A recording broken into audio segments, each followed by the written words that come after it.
What does it mean to live next to an aggressive neighbor like Russia? Does it make people afraid? It's only 400 meters to Russia. Does it turn friends into enemies? I've distanced myself from many Facebook friends. Is it dangerous to be so close? We are on a very edge of the border. We will get closer. Ilona, Thomas and Sergei live on NATO's eastern edge, shaped by neighboring Russia, a place where identity, history and geopolitics collide. Since the war in Ukraine began, daily life has changed here, and fears have moved closer to home.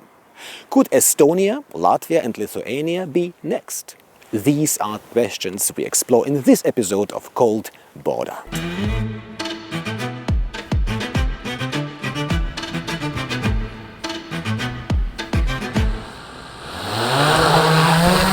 To prevent tension from erupting, border guards like Thomas stand watch here in Narva, Estonia, across from Ivangorod, Russia. Actually, it very depends. One day it could be 2-3 kilometers, and other day it could be 15-20 kilometers. Thomas is responsible for one of Europe's most sensitive frontiers, where borders meet, but divisions run deep. Narva is 95% Russian-speaking, the most Russian city in the European Union. This is the EU. Over there is Russia. Between the two, less than 200 meters. Probably nowhere else do Russia, the European Union and NATO come face to face so directly across such a narrow divide and so close to an entirely different set of values. To understand how this border is secured, I joined Thomas on patrol for a day. For security reasons, his identity remains concealed. We start at an abandoned textile factory, once a symbol of the Soviet era. Today, it's a silent buffer zone.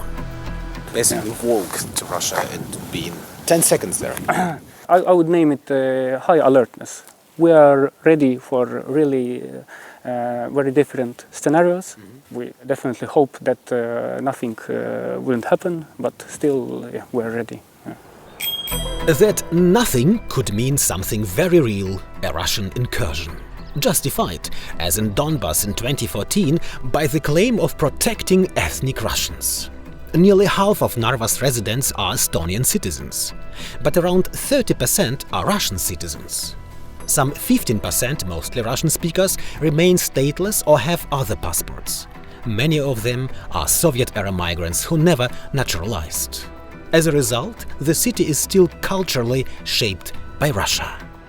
The bridge to Ivangorod is closed to cars but open to pedestrians around the clock. Of course, some Narva citizens have relatives in Ivangorod or Russia, but Narva people are maybe best who can really compare the life here in Estonia and just across the border. And they know better than anyone else the value of living here, and I have to admit they are quite patriotic. I meet one of these local patriots in Kallaste, 2 hours south, Sergei Mölder. Wind and waves can quickly push Sergei's boat into danger, drifting it too far across the lake, toward an invisible line dividing worlds. Estonia his home, and beyond it another reality. Sergei speaks Russian. He has friends and relatives there, but today they live in a different world. Russian at heart, Estonian by passport. Sergei leads a fishing brigade on Lake Peipus, part of the border between Estonia and Russia. Is he afraid of a potential Russian attack? I don't really fear anything. An attack? Who would need us here? What do we even have? Natural resources? Vast lands? Come on. I don't believe in that. Lake Peipus is one of Europe's richest fishing grounds. But for Sergei, it's more than a job. He was born here, a descendant of Russian settlers from the 18th century.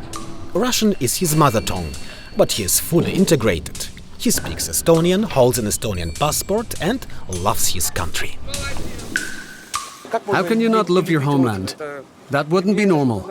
Estonia is a small, comfortable country. I like things that are compact, and here the laws actually work. After the collapse of the Soviet Union, the lake was chaotic, with widespread poaching. Today, strict EU rules bring order and stability. Ironically, its border location also makes it one of the safest places, Sergei says. Everything is fine. We constantly see Russian border guards, and ours are patrolling too. Everyone is polite, and everyone smiles. I don't see the problems others talk about. Others, like cultural worker Ilona Kangizere, on the other side of the cold border, in Latvia. She is currently rehearsing with the senior ensemble Vakar, which means good evening in Latvian, performing traditional folk dances. But to keep rehearsals flowing, Ilona sometimes switches to Russian. Nina, come on, take her into your arms. You switch places and move to the center. As in Narva in Estonia, Russian is widely spoken in this Latvian border town as well. But does language always define loyalty? Here in my group, everyone is loyal to the Latvian state. Ilona lives in Indra, on the border with Belarus, Russia's ally in the war against Ukraine. She's not afraid, but she warns that this eastern region of Latvia remains vulnerable to Russian propaganda. There are many people here who hold Russian citizenship, and they do not consider Latvia their homeland. I was seen as a real enemy in that community. There was a lot of negativity towards me because I support Ukraine. They supported the aggressor and treated Ukraine and the Ukrainian people with hostility. One of the largest Russian-speaking minorities in the European Union lives in Latvia. About a quarter of the population nationwide and nearly half in the capital, Riga. Since Russia's war against Ukraine began, the government here has been forced to reassess its vulnerabilities. And with that, the role of those whose mother tongue is Russian. A series of measures has been introduced to, as the government puts it, strengthen national sovereignty. Schools with instruction in Russian have switched completely to Latvian. Russian language broadcasting has been reduced and Soviet monuments removed. We used to have people here who were ready to welcome Putin's army with open arms. Today, I think many see things very differently. There is probably something like critical thinking now. Above all, people in the Baltics think about peace, like Sergei Mulder. He fears that in war, the first closure would be his lake, and with it, his livelihood. What normal person would want war in their own home? I don't know anyone who does. What for? I don't want anything. I'm doing well, and we're all doing well. Who needs war? Even a bad peace is better than any war. In Latvia, too, people want peace, regardless of language. But those who want peace must be prepared for war, as the saying goes in Europe today. This is something the Latvian dance teacher Ilona Kangizere also believes. When you have such an unpredictable neighbor, you never know whether one day it might see an advantage in starting a military conflict. That's why we must be strong and show that we're not small kittens that can be pushed around. For Thomas, strength means securing the border. Physically, electronically and through intelligence. After Russia invaded Ukraine, he chose his job to defend what matters to him.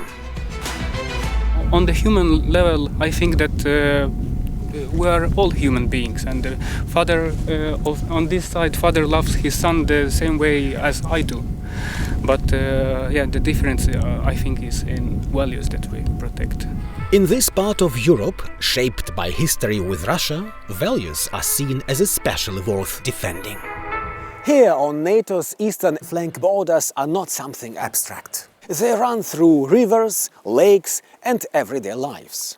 And as Russia's war in Ukraine reshapes Europe, this frontier is raising real questions for people about security, loyalty and about the future of the whole continent.